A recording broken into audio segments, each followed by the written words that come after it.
আপনারা দেখছেন নাও time news. যে কোনো খবরের সত্য চাপে না, মিথ্যা বলে না।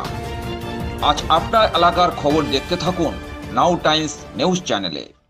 দক্ষিণ 24 পরগনার কানপুর ধনবেড়িয়া অঞ্চলের বারোদ্দন ও কানপুর গ্রাম জুড়ে এদিন মহাসাড়ম্বরে বসন্ত উৎসব পালিত হলো।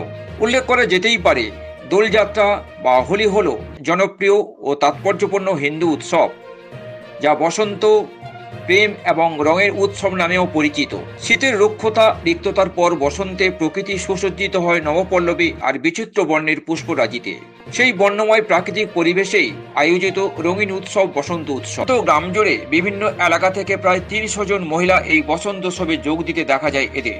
মনোমুগ্ধকর পরিবেশের মধ্য দিয়ে এদিন বসন্ত উৎসবকে ঘিরে নৃত্য পরিবেশন করার পাশাপাশি সঙ্গীত পরিবেশনও করতে দেখা মেলে এদিন। আবির খেলার মাঝে উৎসব মুখর এই বসন্ত উৎসবকে ঘিরে এদিন এলাকা থেকে ব্যাপক সাড়া পড়ে যায়। অত্যন্ত গ্রামের মধ্যে নৃত্যের তালে তালে আবির মেখে মহিলাদের এদিন বসন্ত উৎসবের বর্ণময় আনন্দ উপভোগ করতে থাকেন। জেলাতে এই প্রথম একসঙ্গে 300 জন মহিলাকে গ্রাম জুড়ে বসন্ত উৎসবের আনন্দের পাশাপাশি নৃত্য পরিবেশন ছিল চোখে পড়ার মতন। উৎসব মুখর গোটা গ্রাম কখন যে বসন্ত উৎসবের জোয়ারে ভেসে গিয়েছে তা নিজের চোখে না দেখলেই পরখ করাই যেত না।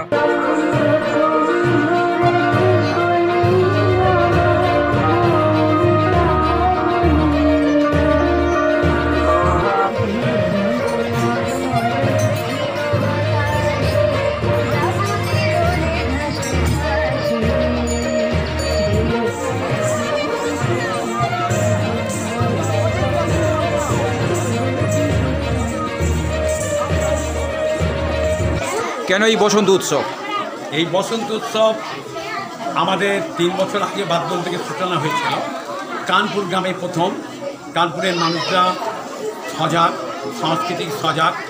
পাশে সুজল আছে, এখানে আমাদের চিত্ত আছে, এরা আছে, সবাই আছে। এখানে আমাদের ম্যাডাম আছে, সন্ন্যালী ম্যাডাম।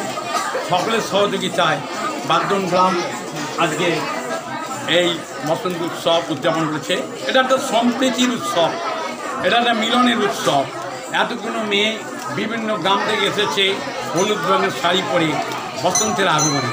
বসন্ত যেমন বার্তা নিয়ে আসে কুকুরের কুহু কণ্ঠে, যেমন পলাশের রক্তিম আলোয়, তেমনি এই মেয়েরাও আজ সবুজের আবিরে, লাল আর গোলাপি আবিরে আর হলুদ শাড়ির সৌন্দর্যে এরা মেতে উঠেছে আজ কিছুক্ষণের জন্যে। শুধু আমার একার জন্যে নয়, সবাইয়ের জন্যে। আর যারা যারা পাশে আমার আছে, এদের সকলের সহযোগিতা আজকের এই অনুষ্ঠানটিকে সুন্দর করেছে। আমরা বার্তা পাঠাতে চাই এই বারদোল আর এই গ্রাম, এই কানপুর গ্রাম থেকে আগামী গ্রামগুলোর দিকে তারা সজাগ হোক। আগামী দিনে আরও যাতে 10টা গ্রাম এই অনুষ্ঠানে যোগদান করতে পারে, তাহলে সেদিন আমরা খুশি হব। আমাদের অনুষ্ঠান সত্যি সাফল্যমণ্ডিত হবে। কতটা সাফল্য পেলেন? অনেক সাফল্য পেয়েছি। অনেক মেয়ে এসেছে, অনেক মেয়ে, প্রায় 100 কাছাকাছি, আরও বেশি হবে, কম নয়। কত অন্য বলে ছেলেরা আসে না, এবারে অনেক ছেলেদের পেয়েছি, প্রায় 15 থেকে 20 জন ছেলেদের পেয়েছি। তারা যুব সম্প্রদায় সবাই একসঙ্গে এসেছে, মিলিত হয়ে একটা প্ল্যাটফর্ম, যে প্ল্যাটফর্ম সম্প্রীতির প্ল্যাটফর্ম, বসন্ত উৎসবের প্ল্যাটফর্ম।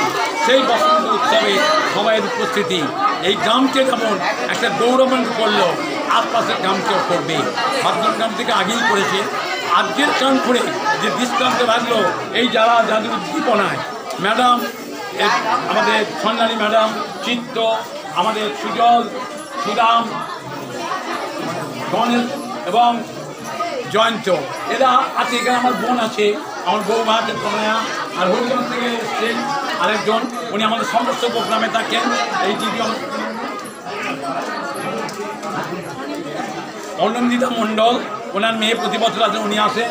আর এই আমাদের যে উৎসব তৈরি হয় এর উদ্যোক্তা সেক্রেটারি আমাদের এখানে আমার সঙ্গে সহযোগিতা থাকেন থেকে প্রতি বছর করে। এ না থাকলে বসন্ত উৎসব সম্ভব নয়। আমরা সবাই মিলে হাত ধরে এগিয়ে দিয়েছি এই বসন্ত উৎসবে। আশা করব আগামী দিনে এই কানপুর গ্রাম একটা আলো দেবে অন্যান্য গ্রামের দিকে। সেই দিন কানপুর গ্রামের নাম হবে। আমি চাই কানপুর গ্রাম সজাগ হোক, এরা সংস্কৃতি সজাগ। অনেক ভালো ভালো শিক্ষিত মানুষ এখানে আছে, সংস্কৃতির মধ্যে আছে। এই একজন সংস্কৃতির মধ্যে মানুষ, সবাই কেউ বাদ নেই, সবাই সংস্কৃতিমোদী মানুষ। এদের আগমনে, এদের উপস্থিতিতে এই সুন্দর অনুষ্ঠান হয়েছে, এর জন্য আমি খুব খুশি, আনন্দিত। আপনার নাম? আমার নাম অজয় ভট্ট।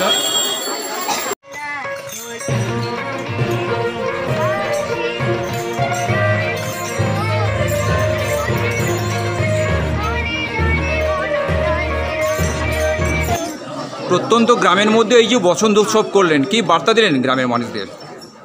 গ্রামের মানুষদের বার্তা দিলাম এটাই যে চুপচাপ ঘরেতে না বসে থেকে সব মারা যদি হোলির আগের দিন তাদের বাচ্চাদেরকে নিয়ে এসে এরকম একটা পারফরমেন্স এত সুন্দর দেখাতে পারে, মানে সবার মধ্যেও তো সৃষ্টি একটা আছে দেখানো, তারা যদি দেখাতে পারে রবীন্দ্রনাথের গানের মধ্যে দিয়েও আমরা অনেক কিছু প্রকাশ করতে পারি। শান্তিনিকেতন থেকেও তো আমরা অনেক কিছু জেনেছি, সেগুলো যদি আমরা আশেপাশের গ্রাম থেকে বা আরও কিছু স্যারের, মানে অজয় স্যারের প্ররোচনায় বা আমাদের সদস্য চিত্রবাবুর প্ররোচনায় ওনারা বলেছেন যে একটা এরকম বসন্ত উৎসব করার জন্য, তা আমার মেয়েদেরকে তৈরি করলাম যাতে হ্যাঁ ওরা তো জানে নাচের সময় সাংস্কৃতিক দিকটা ওরা জানে, ওদেরকে যদি তৈরি করে যদি লাগানো যায়, মানে এদেরকে আমি এইভাবেই তৈরি করেছি নাচের। এটা কততম বর্ষ আপনাদের বসন্ত উৎসব? আচ্ছা, এটা ৪র্থতম। আমরা অজয়বাবু শুরু করেছিলেন আগে বাদল থেকে, উনি বিগত ৩ বছর ধরে এটা করে আসছি। এখন আমরা এই বছর থেকে কানপুরের সবাই, বলসিদ্ধি থেকে বাদলের কিছু মেয়ে, এরা সবাই মিলে সমবেতভাবে এটা এই বছর থেকে শুরু করেছি। এটা কি সম্প্রীতির মেলবন্ধন তৈরি করলেন? হ্যাঁ, অবশ্যই এটা একটা সম্প্রীতি। আমি তো ভাবতেই পারিনি এত গার্জিয়ান, এত স্টুডেন্ট এত এইভাবে সাড়া দেবে, তারা এই সাংস্কৃতিক দিকটা যে তাদের ছিল এটা জানা ছিল না, এটা আমার দেখে আমারও খুব ভালো লাগছে। কেমন অভিজ্ঞতা লাগলো আপনার? আমার খুব ভালো লাগলো যে এদের মধ্যে কিছু আছে, এরা পারে, এরা পারবে, ভালো দিকগুলো এরা পারবে, এটা আমার দেখে। এই হোলি উৎসবকে বাঙালির একটা শ্রেষ্ঠ উৎসব বলে মনে করেন? অবশ্যই। স্বয়ং রবীন্দ্রনাথ ঠাকুর কিন্তু ওটা শান্তিনিকেতনে পরিচালনা করেছিলেন। তা আমরা রবীন্দ্রনাথ ঠাকুরের মতো বা শান্তিনিকেতনের মতো না কিছু করতে পারি। এই প্রথম বছর আমি একটু চেষ্টা করলাম। ওরা অনেক দিক দিয়ে, অনেকভাবে, অনেক সাংস্কৃতিক দিক দিয়ে অনেকভাবে ওরা জেনে থাকে, কিন্তু বিশেষ করে এই বসন্ত উৎসব সবাই জানি একটু হোলি, মানে রং এসেছে, একটু হৈহুল্লোড়ের নাচ, একটু রং খেললাম, এটা হয়ে গেল, সেটা নয়। বসন্ত উৎসব রবি ঠাকুরের গান দিয়েও আগের দিন, হোলির আগের দিন যদি আমরা এইভাবে গ্রামে মানে প্রভাত ফেরি করে সুন্দরভাবে করতে পারি। কতটা সাফল্য পেলেন? প্রচুর পেয়েছি। আমার খুব ভালো লাগছে, আমার এই স্টুডেন্টগুলো খুব সাড়া দিয়েছে।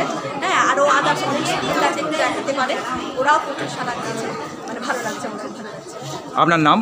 স্বর্ণালী কর।